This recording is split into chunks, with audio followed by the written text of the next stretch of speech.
I really like your paint scheme. Oh, That's very nice. Yeah, funny thing was the prior owner had it into a shop, and the plane next to him had the identical paint scheme, same colors and everything. No way. The only thing they didn't have was that DNA helix. Yeah, that's pretty cool. Yeah.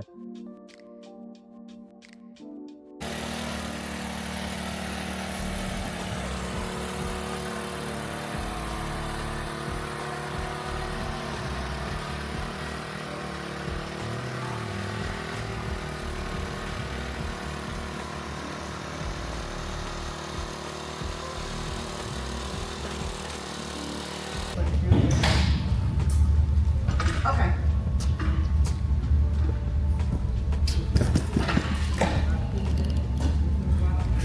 Chilly, I think. Looks like a little high on that. Not much. That's better right there. That looks pretty good to me. Okay, great. Okay. All right. What did they do here? Wait a minute. What did they do? They lined it up with a wingtip, didn't they? Yeah, I'm trying to remember. You told us in the class how you're supposed to do If I that. lined this up with a wingtip, that didn't. 7-1. Mine's 8365. Oh wow. Yeah. So Curtis That put bumper feels good. yeah Curtis put the bumpers on Yeah, that they weren't didn't there come with them. before. They didn't come with them. Right. Yeah. I put them on mine.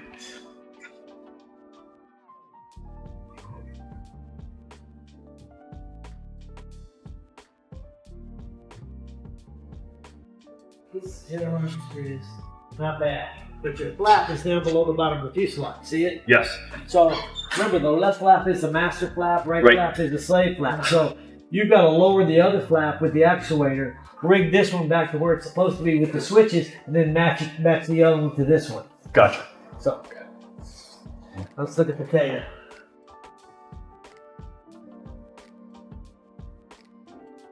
Wow. Look at the difference. That trim tab's even with the bottom.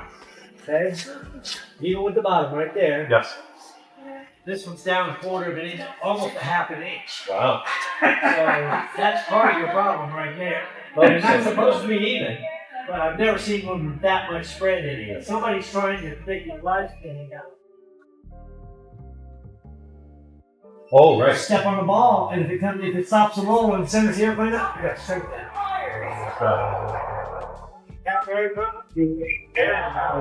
People try to mess with them, they don't have any idea what every annual. There, the door's locked. Huh. Never touch the button. What happens is the notch is worn out and the handle's worn out. There's enough play in the handle where I can push it into the bottom a little bit, and it doesn't even touch. Oh, I see. So you Okay. just got to replace the whole handle. Okay. Nothing you can do about it. Okay. Are handles, are those available? Yep. Okay, great. About $900. Yeah, What's the best source for those? Textron's the only place you're going to get it. Because you don't want to use one because you might have the same problem. issue. Yeah. Just, now, Yeah. Curtis has got a part number and I've got a part number at the shop. Because if you look up the part number for the handle, it comes with this decal. Okay. And it's a kit. Okay. But they're charging you $200 for this decal. Curtis has got a number. Get Curtis to give it to you for just the handle. Gotcha. That's all you need. And you can change it in about 5 minutes. It's Oh, two screws. Okay. Right. Yeah. I You pulled it can't up. do it, but that ain't Right. has to do it because Yeah, it's it was a part of pin. it. Yeah, there's no pin. Oh, I thought it was a You take those 2 screws out of that thing, you take it off and put it back on, 2 screws back in it, and you're done. Okay. But orientation is the problem. How it orients so it locks and unlocks the way it's supposed to. Gotcha. So just knowing how you're doing it, that's all it takes. Let me find my cart. Here it is.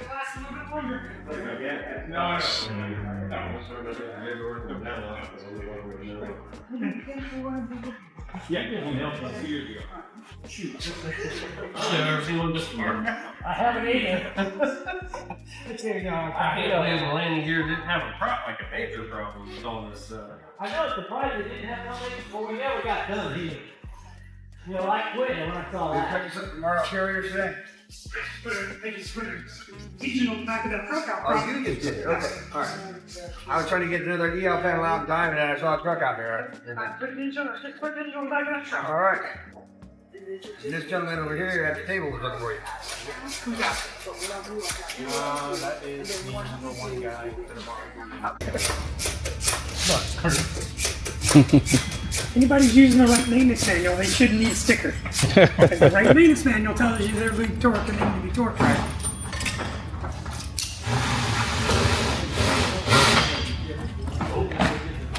say what they're supposed to say. Fuel caps, you're using the blue seals? Yes. Every 3 years. Okay.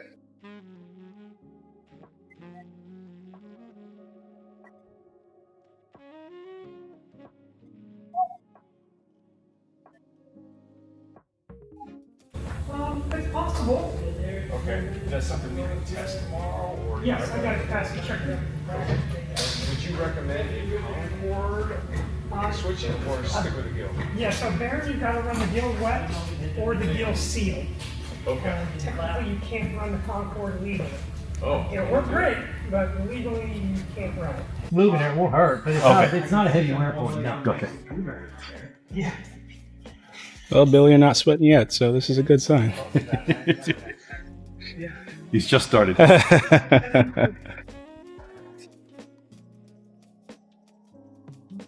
All nice and tight here, Bill. No problem there at all. And so you're looking for play in in the bearing, practice. in the bearing here and the bearing here. Okay.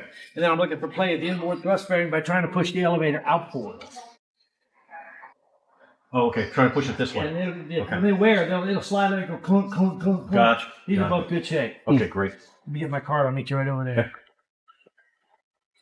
Can't hold moisture. You're better off. Got it. And if you want to spray a little Corrosion X after you do that, that's fine. This all looks good up here. You got a bad engine mount here. This shield's hit the engine mount. It's got a big gouge in it. Yeah. Curtis identified that in the pre-buy. It's still there, and that's not legal. Right. Yeah, I heard you tell the last guy. $1,800 for those things.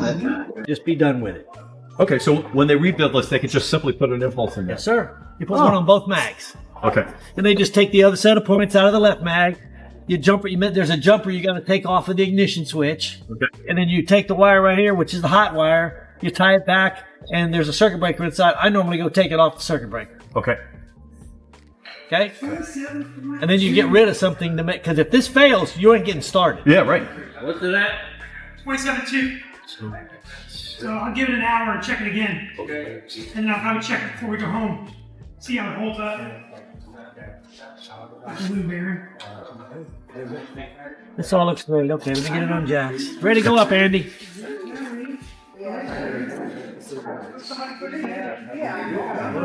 Yeah, ready to go up. I don't care.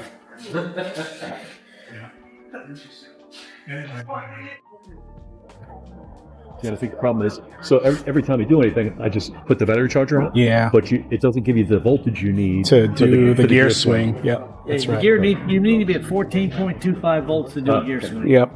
Your alternator in your airplane needs to be set to be doing 14.25. Oh. And do not rely on an EI fuel gauge or a JPI, voltmeter. Right. Put a digital voltmeter on the bus, read it on the ground with the engine running at 1500 RPM with a normal load on it. And you need to be at 14.25. Adjust your regulator till you're there. If you go past 14.25, don't come down to it, go below it and come back up. Okay. Otherwise, you'll never be right. So voltmeter on the bus.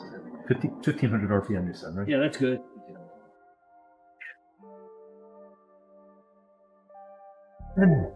Fine. 70. Okay. Wow. That's good. 55 or higher. 70's pushing it, but Okay. that's a little higher than I like to see it because you don't need it that high. That's part of the group, right? Okay. Go buy an 835 to the sound chart. Buy the box. Oh, really? And just convert this to the late model with the short boot. Okay. You do the same thing. Great. Then you don't have to worry about it. But it's the same horn. Right.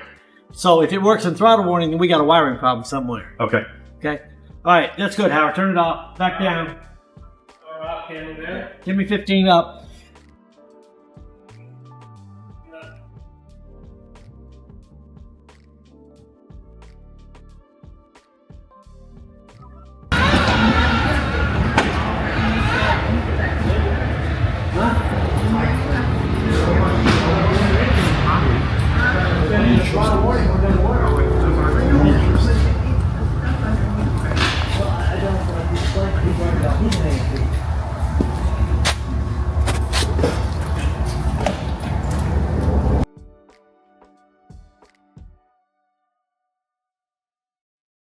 And that failure, is that usually the switch? Well, it could be the horn just gone bad. That's the most common failure on this old airplane. It's the same horn as the throttle, right? Yes. And that just went off on my landing, so. Okay, so it could be in the switch. It could be wiring to it. Okay. You're just gonna have to do some digging. If it goes off when the landing gear is down, when we do the landing one, then with the throttle warning, Yes. and then we know it's not the horn. Right. So you got a wiring problem somewhere, and it may be in the safety switch on the right gear Okay. because this only got one on it. Right.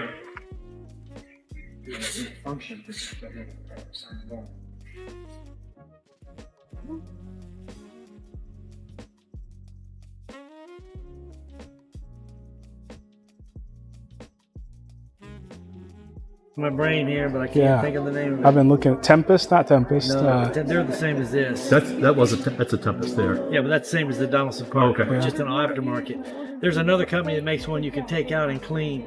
Hey, Curtis, what's that air filter you have to take out and put the spray on and clean? Oh, Challenger. Challenger. that's what I had before. K&N. Huh? It's a K&N air filter. Yeah. Challenger, Just gives you a little more manifold pressure. Yeah. Right. That's the one that. But you can't go through rain with them because they tear up. Yep, and that's Yeah. what I had. Yeah. Yeah. Yeah, rain really tears them up. Jeez.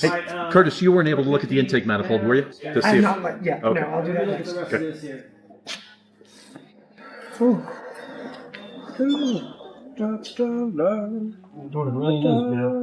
Shouldn't move more than 1/4 of an inch.